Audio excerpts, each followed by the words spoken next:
It was supposed to be one of the happiest days of my life, the day everything was meant to fall into place.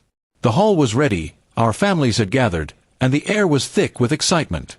I stood there holding the ring, waiting for her, my bride-to-be. But instead of walking toward me with the smile I had dreamed of, she stopped, her face unreadable. With a cold, detached tone, she said, "I don't need the ring today," and then turned around, leaving everyone in shock.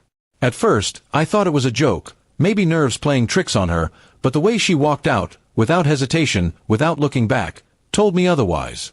The whispers filled the hall instantly, families confused, guests stunned. My heart pounded as I stood frozen, the ring still in my hand, its weight suddenly unbearable.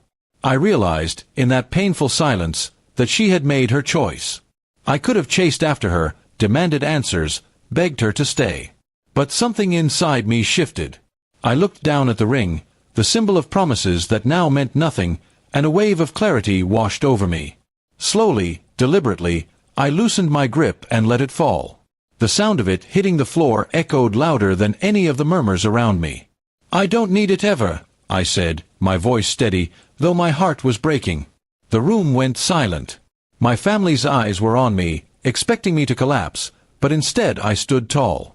I had been humiliated in front of everyone, abandoned at the very altar, yet I refused to let her betrayal define me.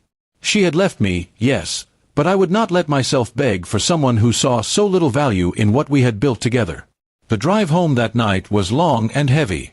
I replayed every memory with her, our first date, late-night talks, the way she once held my hand like she'd never let go. All of it felt like lies now, shattered illusions I had clung to for years. I realized she had been slipping away long before this day, and I was too blinded by love to see it. In the days that followed, people asked what happened, some with pity, others with gossip. I kept my answers short. She left. That's all. I refused to let them see me as broken. Deep down, yes, the pain was unbearable, but I also knew this was the beginning of something new. Sometimes endings are disguised as cruel blessings. She never called, never explained. A part of me wanted closure, but a larger part of me didn't care anymore. I didn't need her explanations. I didn't need her ring. And I certainly didn't need her love if it was so easy for her to throw it away. That moment when the ring hit the floor had already closed the chapter for me. Weeks passed, and I started focusing on myself. I threw myself into work, into rebuilding the parts of me I had lost while loving her. Friends reached out, family supported me, and slowly I learned to smile again.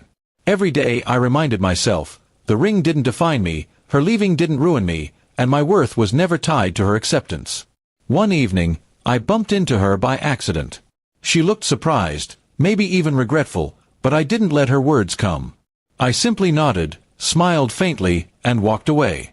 In her eyes, I saw the questions she wanted to ask, the explanations she might have prepared, but I no longer cared. That was her burden to carry, not mine. For the first time I felt free. Free from the pain, free from the waiting, free from the hope that she might return. She had chosen her path, and I had chosen mine the moment I let go of that ring. Sometimes, the greatest strength lies not in holding on, but in knowing when to let go. And as painful as it was, I realized I had walked away with something far more valuable than a ring. I had walked away with my dignity, my self-respect, and a chance to rebuild a life that was truly mine. And in the quiet of my heart, I whispered to myself, I didn't lose her that day. I found myself.